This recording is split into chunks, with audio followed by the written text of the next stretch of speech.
welcome you guys to our pre-certification workshop. My name is Vanessa Aplon-Letson, and I'm one of the business development coordinators with the City of Houston. And today we'll discuss the certifications we process through the Office of Business Opportunity.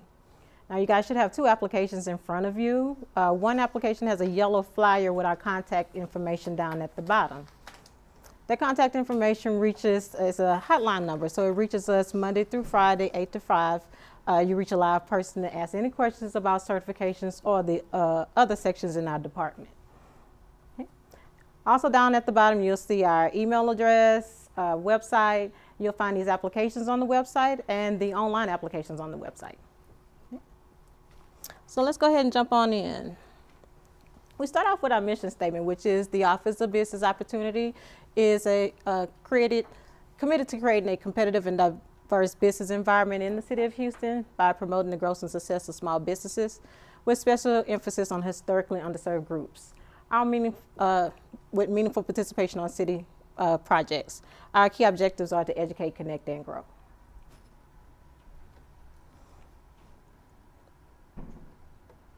Now, under the Office of Business Opportunity, you have certification. Under certification, we process 6 types of certifications. We have a minority, women, small business, persons with disability, disadvantaged business enterprise, and airport concessionaire disadvantaged business enterprise programs. We also have the Houston Business Solutions Center. The Houston Business Solutions Center is located downstairs in the lobby area. And what they handle there is the Hire Houston First program, as well as if you're just moving to Houston or maybe moving to Texas, maybe you're just starting a business and you want to know what permits, license, or you're needing finance loan information, or you want to meet with a member of SCORE. We have all that under the Houston Business Solutions Center. Now, our contract compliance team located on this floor monitors the city construction and some construction-related contracts. So if you worked on those contracts, you met one of those team members. They come out to your job sites, they speak with your laborers, they just monitor that contract from start to finish. And they also handle some mediations between the primes and the subs. And they collect your payroll and make sure you're paying the correct wage rate to those city laborers. So if you worked on a city contract, you've met someone from contract compliance. Any questions for contract compliance or the Houston Business Solutions Center, the hotline number is your number to call.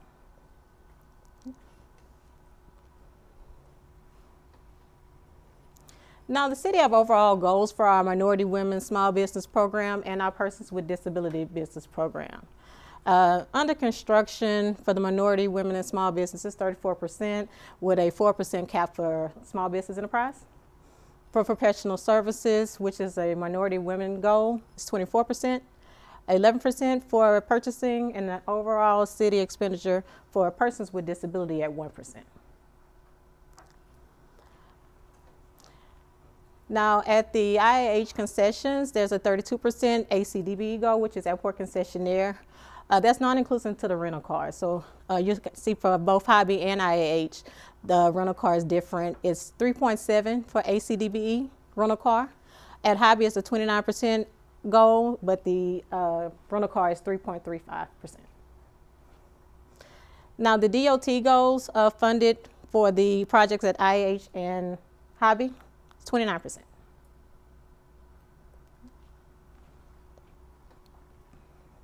Now, if you guys look on your yellow flyer, you'll see that we included a copy of the process above that black box at the bottom. The very first thing in that process is the pre-certification workshop, which is what you guys are sitting through here. We do offer this workshop every Thursday in this room here.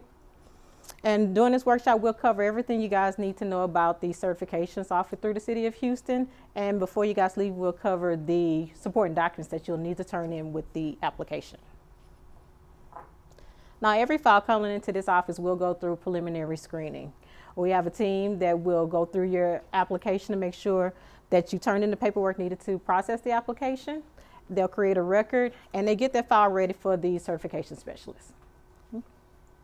Now, during preliminary screening, they also have to make sure that you submit enough documents to keep your application in the office. So if you submit less than 50% of the documents that we'll cover before you guys leave, then you will get a significantly incomplete letter, and you have to wait 30 days to reapply. Okay? Now, if your application is, there's enough to assign out to a certification specialist, we start a series of audits. We perform a desk audit, which is just a reference check of your company. The financial audit is where we go through your last 3 years tax returns for your company and any other company you have ownership in. And we make sure you don't exceed your SBA size standard. And then we schedule what's called a field audit or on-site visit. During that on-site visit, we come and sit down with the qualifying minority, female, or small business owner, and we cover everything about that company. We cover the ownership, any changes in ownership. We cover the management and control of that company.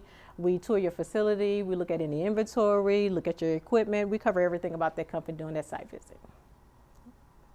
Now, once we complete the audits and we have enough to turn it in for committee review, the committee will just either issue a certification that's valid for 3 years or a tentative denial. Now, for our SBE program, which is Small Business Enterprise, and you guys will see in a minute the difference in the program, because of the way that program is structured, site visits are not required on every application.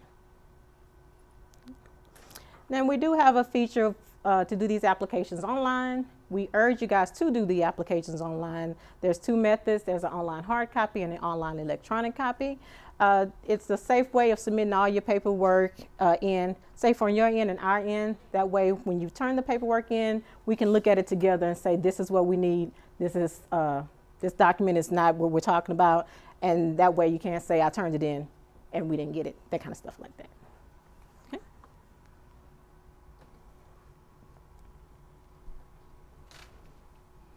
Now, the city has 4 programs. Those 4 programs are covered in your application attached to the yellow flyer. We have a minority program, a women's program, small business program, and a persons with disability business program. The Minority Business Enterprise Program, or what we call the MBE, is participation on city-funded contracts, and it's business owned and operated by minority persons. The city's WBE program, or Women Business Enterprise Program, is still participation on city-funded contracts, but businesses owned and operated by women.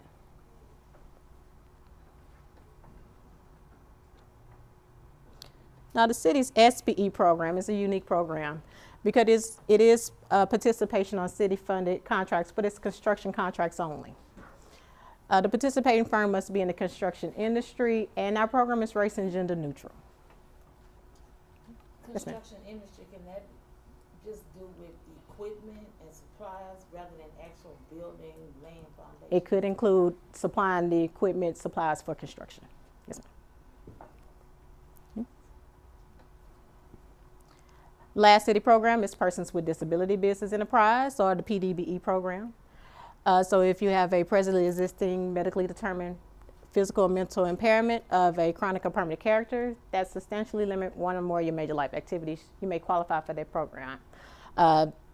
Those applicants must meet the same criteria as all other applicants, which is at least 51% ownership, management and control, independence, functional mission, and currently functioning. The newest part of that program would be for the disabled veterans with a service-connected disability. If you can demonstrate that with a disability rating letter from the Department of Veteran Affairs or a disability determination from the Department of Defense, you may qualify for our Persons with Disability Business Enterprise Program. So those are our 4 city programs. They're, again, covered in that application you guys have with the yellow flyer attached. But you guys should have another application for the Texas Uniform Certification Program.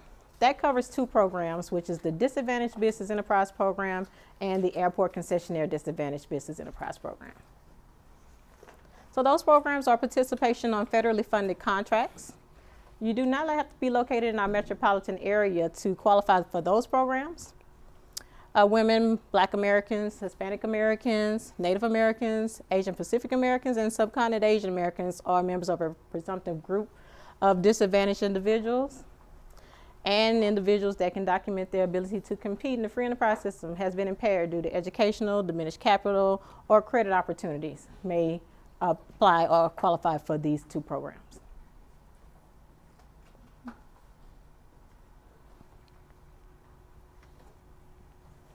Now, the requirements for our programs are also followed on that yellow flyer there. On the slideshow here, we kind of broke them down by program. So you see for all programs, You must be at least 51% owned, managed, and controlled by a minority, female, person with disability, or socially and economically disadvantaged individual. The minority, female, person with disability owner, or socially and economically disadvantaged owner, or a small business owner must have the trainer expertise to perform the work.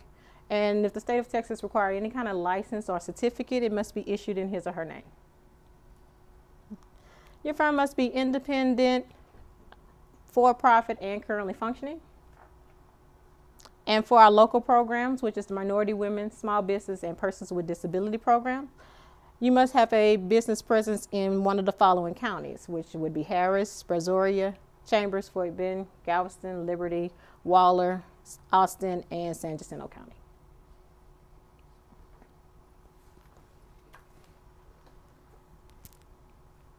For all certifications, you must meet the SBA size standard for your industry classification. And for our Persons with Disability Business Enterprise program, you must submit a disability affidavit and a letter from a state of Texas certified medical doctor. Or if you're a veteran, we need one of the letters, which would be a disability rating letter or a disability determination.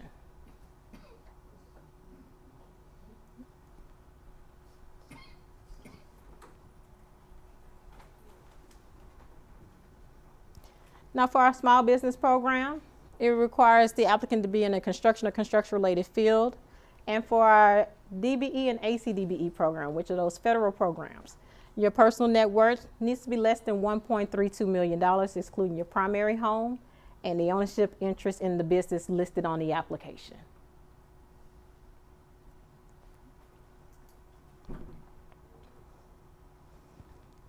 Now there's certain advantages to our programs, and those advantages would be that our certifications are accepted by the EPA, by the Port of Houston, by Metro, by HISD and HCC, the Houston Housing Authority, and Kellogg Brown and Root.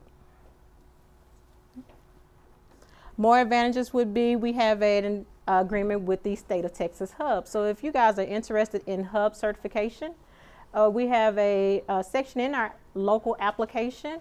And if you are approved for Minority or Women Business Enterprise program and you wish to add that hub, you can do that during that application, and we'll put you on a download.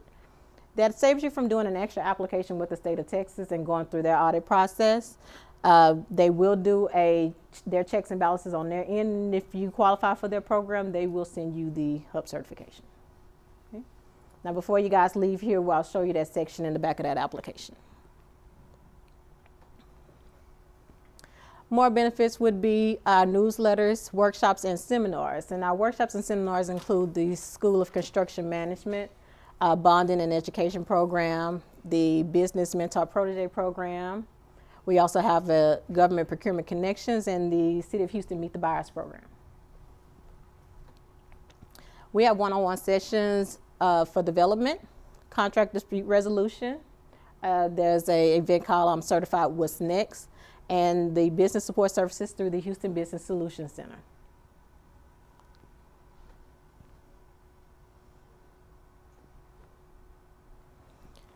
More advantages would be bidding opportunities on city contracts. Your City of Houston certifications are valid for 3 years. There's gold credit for participation on City of Houston projects. And then if you're certified, you're listed in our City of Houston directory found at houstontx.gov. That's the City of Houston's main website.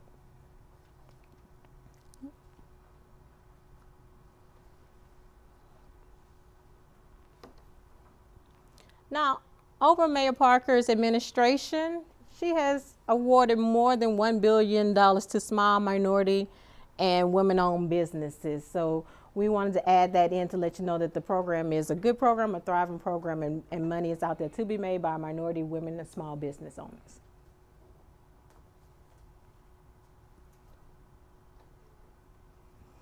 Now, there are grounds for decertification from our programs. Any material misrepresentation in the certification application or in the execution of any contract by any reason is grounds for a 5-year revocation of certification for 5 years. And so they would be allowing companies' names to be submitted towards satisfying the MW, PDBE, ACDB, or DB goals. for a scope of work which you are not certified, hiring the members of the prime contractor's workforce, or allowing your company's name to be submitted towards satisfying a MWBE, PDBE, ACDBE, or DBE goal and not actually performing the work. Okay. Now, right behind you guys' yellow flyer, there's a white flyer. That is registering with strategic purchasing. Now, you do not have to be certified with the City of Houston to register as a vendor with the city. So we give you that information, and you can actually do that today if you have not already. Registering with the Strategic Purchasing Department lists you as a vendor with the City of Houston. So it's different from certification, but it gives you access into the Strategic Purchasing website so you can see what's up to bid or what's been issued to bid. Okay. Also, if you plan on doing city work, the only way you can get paid is by having that vendor number. Okay. So you guys, if you will download a W-9 and fax it to Strategic Purchasing, the fax number is in the body of the paragraph. They can issue you a vendor number. Or if you guys wish to do it online, their website is listed at the bottom. You can go to their website and basically complete that online, and they'll issue that vendor number. Any questions about obtaining that vendor number or navigating through their website, please call Strategic Purchasing. Their number is listed down there at the bottom of that flyer.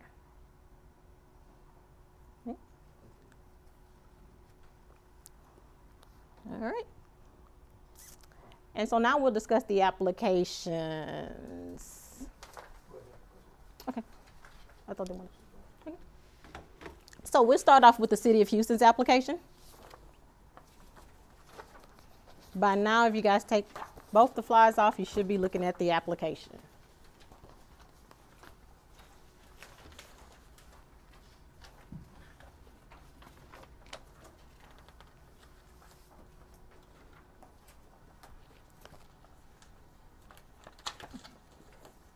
Does everybody's application look like this on the back? No. No. No.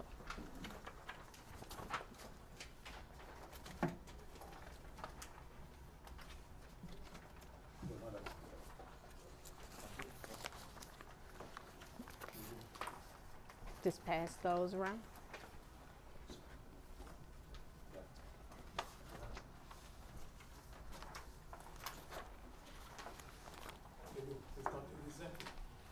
They had the SB. There you go. Okay, so what we're going to do is look at the checklist.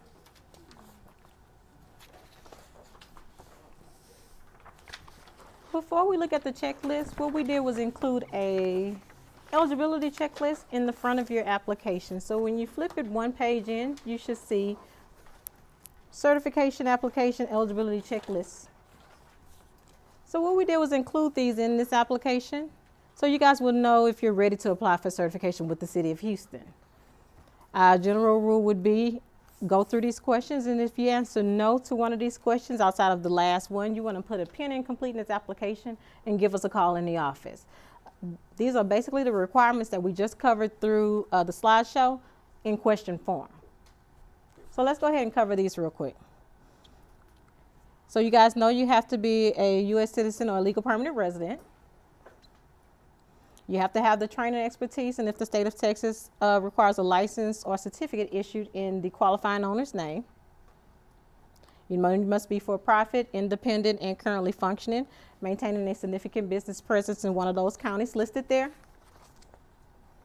And you must have invoices and proof of payment for each area which seeks certification. So if you can provide those for us, that's that currently functioning requirement that we discussed earlier. Yes, sir. Last question. Mine is like, I have a certification, but like flagging certification. So, like staff from doing some like certification would be satisfactory to do the flagging? Right. So are you saying for the invoices and proof of payment portion or for the? Yeah, how would you have to do that? Well, that would show invoices and proof of payment show us that you've billed a company for your service and they've paid you. They paid your company. Right. And so you would give us invoices for companies that you've billed and they've paid you. Right. Yes, sir. Okay. Now the next question, It's about the SBA size standard. And what we did there was list the SBA's website for you guys. And you can go to that website and find your industry there, and it'll give you a size standard. And the way we look at your size standard is we look at the gross receipts for the last 3 years of your company. We simply add them up and divide by 3. Now, if you have ownership in any other companies, we do need those tax returns. That goes towards your size standard. Okay? What if we haven't filed tax returns for the business yet? Do we submit our personal past year's tax return? It depends on how your business is structured. So if you're a sole proprietorship, then we will ask for the 1040s for the last 3 years. Yes, ma'am. What if you're a Corporation corporation? and you new, then your corporate documents will let us know you're new and we not to expect any tax returns. Yes, ma'am. Does the doesn't the city have an age requirement, like how long you've had to be in business in order to get certified? No, ma'am, we don't. So if you're a new business, as long as you've performed work under your business name and you've been paid, you can actually apply for certification.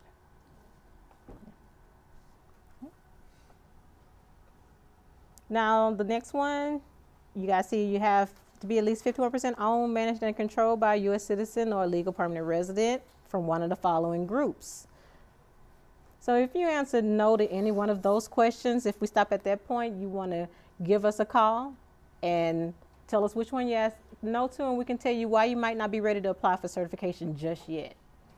Okay. Now, that very last question is for companies that is applying for SBE, which is construction and construction related only. So if you're not construction or construction related, you don't have to answer that question. But if you know you're going into that for certification, then you need to answer that last question and make sure that you have us invoices and proof of payment, and what you're asking for is construction and construction related. Okay. So those are our eligibility checklist questions there. But earlier we talked about preliminary screening of your application. If you guys flip the page one more time, you should see a supporting document checklist. This is our preliminary screening of the application.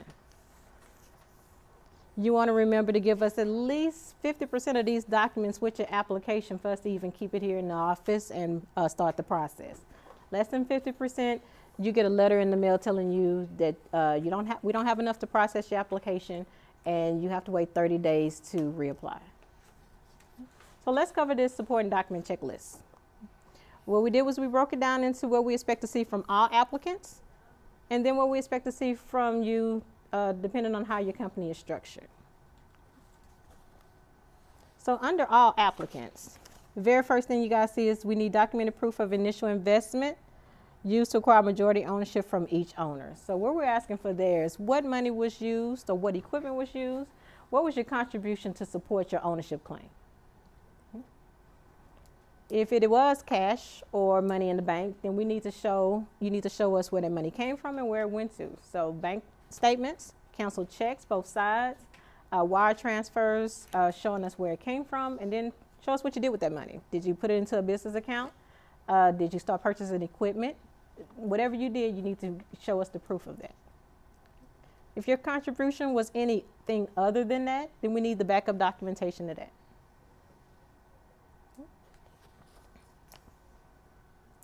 Now, if you have applied for DBE, SBA 8A, or SDB certification, you've been denied or decertified, we need you guys to turn in that information for us.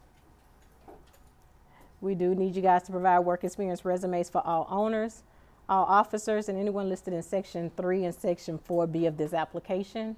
Your ownership, the resume should cover places of ownership and employment with corresponding dates and job descriptions for each position held. Again, we need you guys to give us work experience resumes with proof of payment for each area in which you seek certification. So if you're applying for certification in drywall installation, then we expect to see invoices and proof of payment for drywall installation. Okay. If you're asking for more than one thing, make sure you include invoices and proof of payment to include everything you're asking for. Now, we do need one of the following for each minority or woman owner, which would be a U.S. birth certificate, U.S. passport, naturalization document, permanent resident card, or a tribal card. We need your firm signed tax returns plus all related schedules. When we say all related schedules, what we're asking for is every page of your tax return. We need it for the past 3 years. Right now we're collecting 2014, 2013, and 2012. But if you filed an extension for 2014, then we need the extension in 2013, 2012, and 2011. Now, yes, sir. So what if you just started business? If you just started, again, your DBA or your corporate documents to let us know. Yeah. Now we need the tax returns, not only the company making the application, but any other company you have ownership in. You turn those in. We need documented proof of ownership or signed leases for all real estate. That would include your office space, your storage space, your warehouse space, your yard space, anything that you're using to operate your business. We need the documented proof, which would be any lease agreements or property tax statements or deeds.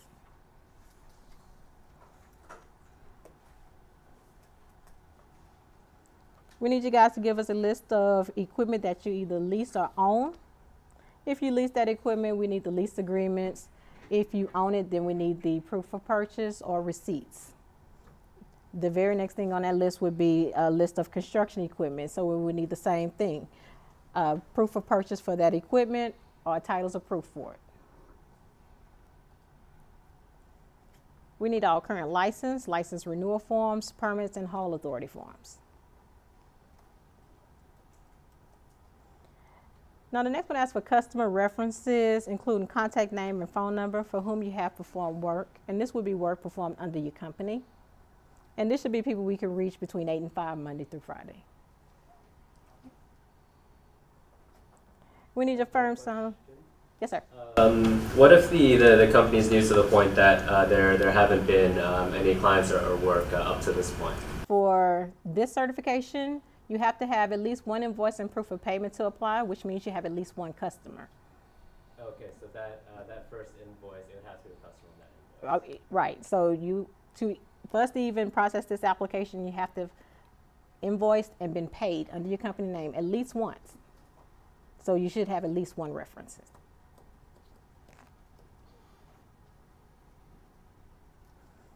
Now we do need your firm signed loan agreements, security agreements, and bonding forms. And we need a copy of your company bank signature card. We need documented proof of any transfers of assets to or from your firm or to or from any of its owners, which took place over the past 2 years. And if you are out-of-state business, yes, ma'am. When you say your company's bank signature card, is that your bank card or your bank account? What? It's the sheet of paper that you sign that has the signature on it. The bank needed a copy of your signature, and normally they print it out and give it to you, showing everyone who can sign on an account. That's the one we're looking for. Now, if you are out-of-state business, you must get the certificate of authority to do business in Texas before applying for certification with the City of Houston.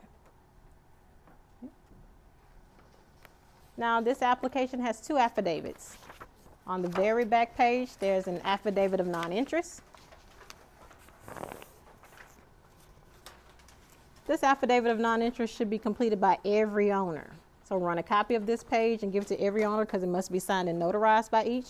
And we just need to know if you are an officer or employee of the City of Houston. Now, right on the other side of that, it's an affidavit of certification. The affidavit of certification should be completed by the owner or owners it takes to make up at least 51% ownership of the company. Okay.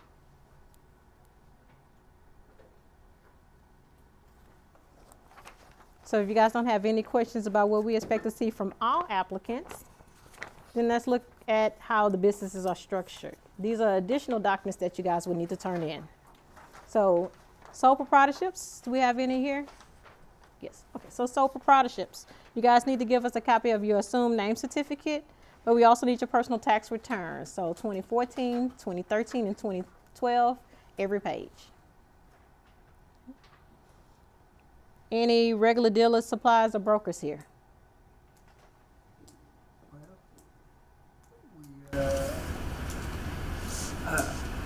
I buy a stop sign to flag to the other people, other flag. So if you're applying for certification as a supplier of those, we would need the proof of warehouse or ownership or lease, the list of the product line you carry, and the distribution equipment that you own or lease.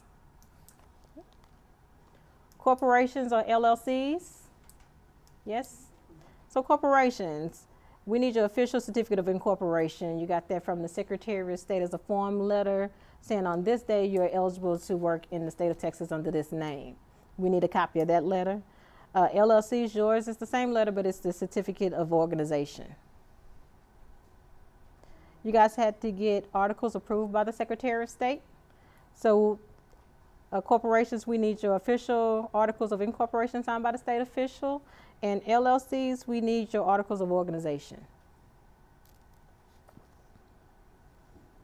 Now, corporations, we need a copy of your corporate bylaws and any amendments. LLCs, we have here rules and regulations and any amendments, but if you have a company agreement or an operating agreement, that'll work too. Those and any amendments. Corporations, we need both sides of your stock certificates and a copy of your stock transfer ledger. LLCs, we need a copies of your members agreement. Now, the next one is optional for LLCs, but corporations, you need to give us a copy of your current minutes of all stockholders and board of directors meeting minutes describing the ownership, management, and control. Both LLCs and corporations need to give us copies of the corporate bank resolution, and both need to give us current financials, including a balance sheet and income statement, which must be completed by an independent CPA or accountant. So that's what we expect to see on top of everything under all applicants from corporations and LLCs. And how far does the financial statements that need to be certified by the CPA need to go back? It's the most current. So whatever your most current is, probably December 2014. Is that what you mean, like the last quarter? Do you get them prepared quarterly? Well, I do prepare quarterly, but we don't have a CPA. Okay. Okay, so we wouldn't be able to accept the ones off like QuickBooks or anything like that. So whatever you would bring to your CPA, they would prepare for us, and then we would accept. Right. I'm just trying to see how far back do they need to go. Oh, the CPA would have to ask you for that documentation. Well, no, because he's gonna ask me how far back do you guys need. So how far do you need it for the whole time we've been in business to be certified, No. or just the We ask for the most current, and most companies do them by year. So the last year? if they want to prepare them by the year, so yeah. Now, we don't need the compilation letter. We just need it. Yeah.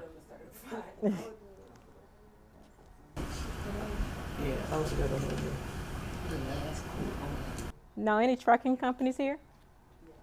Okay, so on top of that information, you still need to give us documented proof of ownership of your company, insurance for each truck that's owned and operated, titles and registration for each truck owned and operated, and a list of your DOT numbers. Partnership, joint ventures, or franchises. It's a few extra documents that we need for those, which will be official certificate of partnership and the original and amended partnership agreement or joint venture agreements. Now, if there's anyone applying for persons with disability business enterprise, it requires a disability affidavit and a letter from a state of Texas certified medical doctor.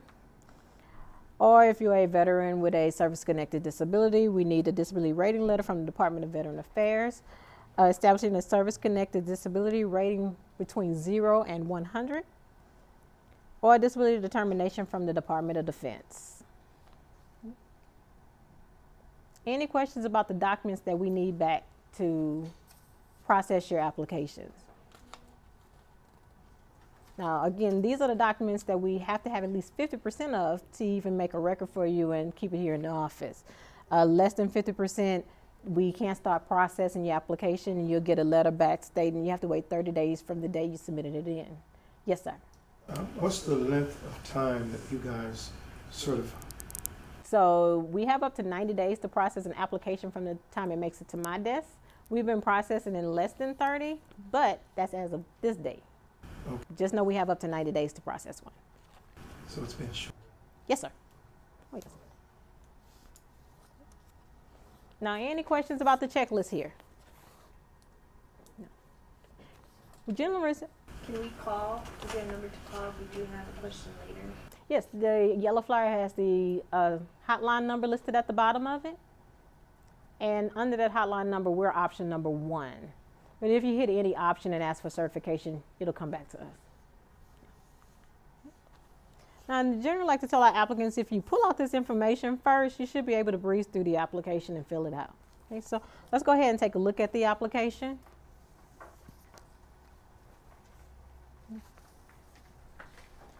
The very first page of it is just contact information for your company. If you guys look at number 11, we ask you to put a physical address listed there. This is where we'll come to perform your on-site visit, your field audit.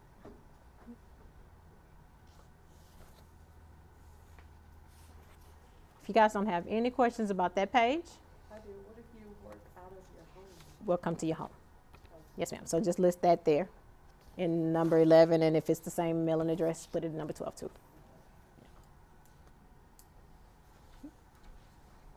All right, well, let me get you guys to flip the page.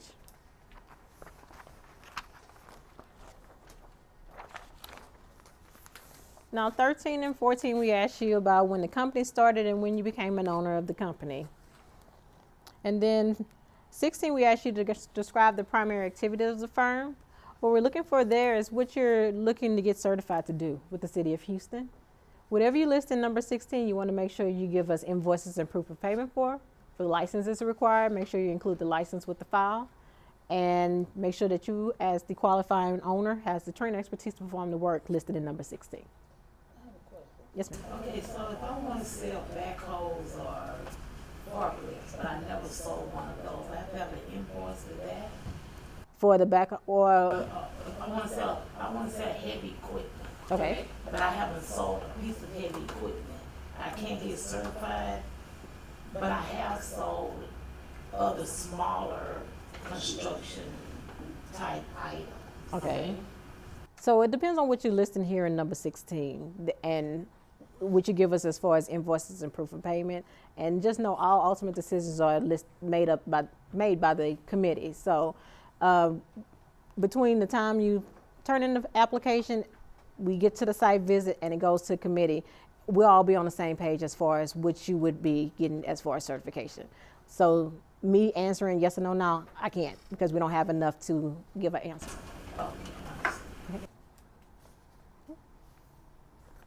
So, I'm understanding you right.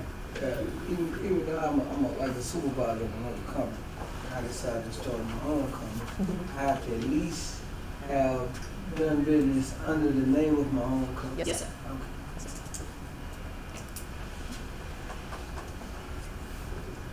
Now the rest of this page here is just more general information about your company. So tell us how many employees you have. List any relatives or owners included by marriage that are employed by the City of Houston. And then tell us about your gross receipts. So just more general information about the company. But then we get to number 22, the top of the next page. And you guys should see our 4 certifications listed at the top there. So if you are a minority woman in construction and you meet one of our PDBE requirements, you can check all 4 certification types listed there at the top. And we'll process, and the committee will decide if you qualify for those programs. Same for minority males in construction, or minority males with a disability or a service-connected disability.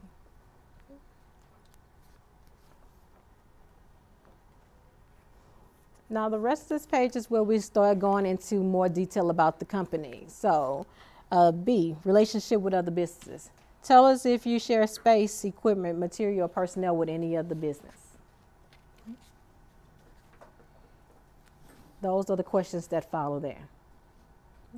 Any questions about this page?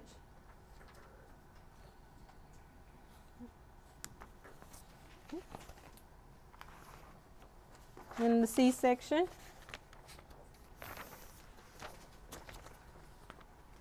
immediate family member business. Tell us about any business owned by any immediate family. If you've applied for any other certifications, tell us about that in section 2. And then we get to the next page, which is section 3, business ownership. What you want to do with this page is run a copy of it for each owner. Yes, ma'am. If you're going to apply for the DBE, but you haven't yet, do you put that? Because I might by the time you process it. The DBE? Mm-hmm. No, you wouldn't put it in here. This is for any prior or other certifications that you may have. If you haven't, you wouldn't list it. No, that's the local program, but the DBE application, you should have it. It's the other application. Now, section 3, business ownership. If there's more than one owner, you want to run a copy of this page for each owner.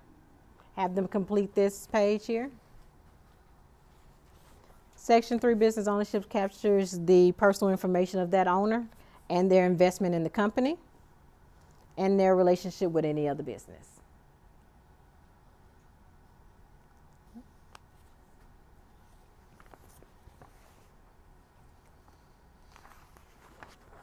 Now the rest of the application should be a breeze to fill out. Section 4, just tell us about the people making these decisions for your company.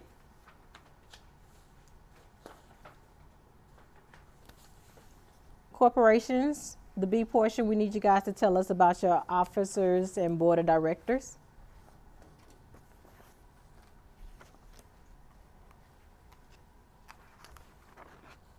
And then we get to C, and where we ask you guys to tell us about your firm's inventory and the following, which would be your equipment, your vehicles, your office space, and storage space. Now, this does not take away from the list of equipment that we ask you guys to put on the side in that checklist.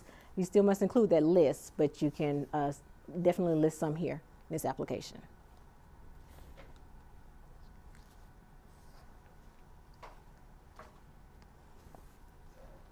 Now, if there's a license or any certificate or registration required for your business, that's where you would list it in D. If you rely on any other firm for management or employee payroll, please let us know that at the bottom here in E.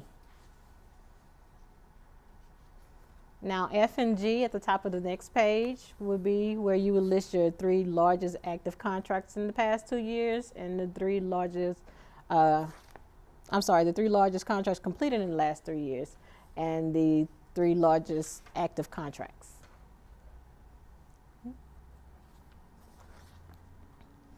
Section 5, tell us about your bank information there and any bonding information. If you have any loans, no matter where that loan came from, you want to list it in C.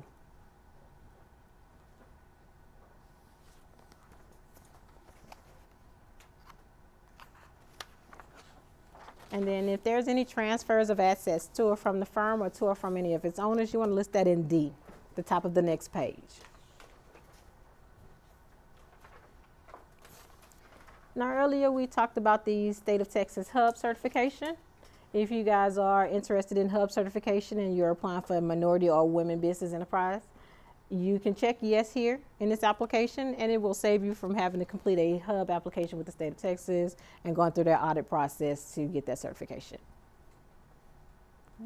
Some additional documents you would need to turn in for the Hub would be your Texas driver's license or state ID, your State of Texas County appraisal tax statement, your federal employee identification number, and proof of citizenship. I'm sorry? All of them.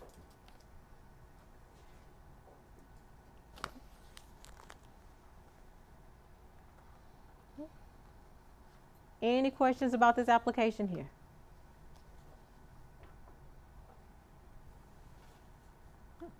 Okay. You guys don't have any questions about this application? No. The reason why I wanted us to look at this application here is because The local program and the DBE, ACDBE program, the questions in the applications are very similar. They're so similar that if you do your application online and successfully complete it and submit it in and decide you want to go back and do the DBE application, you get a pop-up box asking you if you wish to purport your answers over. You check yes, it'll auto fill in and show you the difference in the questions. Now, the main difference in the questions will be your personal net worth, because the DB and ACDB program, we have to make sure that you're not worth more than $1.32 million. Now, how we do that is the personal net worth statement in the application.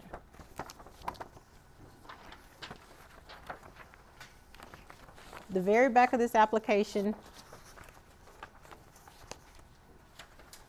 it says personal net worth statement for DBE and ACDBE program. This would be the form you would complete to get your personal net worth. On here, you would list your assets and your liabilities. Deduct your liabilities from your assets, and that will give you your personal net worth. If that number is more than $1.32 million, you don't qualify for this program, you can throw this application away. If it is less than $1.32 million, then you want to make sure you exclude your primary home and exclude the ownership interest in the business making application. So once you exclude that, if you are worth more than $1.32 million, you don't qualify. Okay. Now, if you look at this application, again, the questions are the same, very similar. It just looks a little different, but they're the same questions. And you get to a checklist in this application, but if you put the two checklists side by side, you'll see a lot of the information is the same. Because both applications are going in one file, we don't need duplicate resumes, duplicate tax returns, anything like that. It kind of makes it convenient for our applicants. Any questions about this program here? Yes, ma'am. On 5, section 4, where it says listed largest 3 contracts Yes, in the past 3 years, do we put our current one there also? Or is the current one, if it's not, if it's just from this year? Are you looking at F or G? F or 4. Okay, so F says, The 3 largest contracts in the past 3 years? Right. So whatever's the largest, you list those 3 by the dollar amount. If it's not your most current, then you wouldn't list that. But if your most current is one of your largest, then you list it there. Yes, ma'am. And then you would double back and list it in G. Any other questions?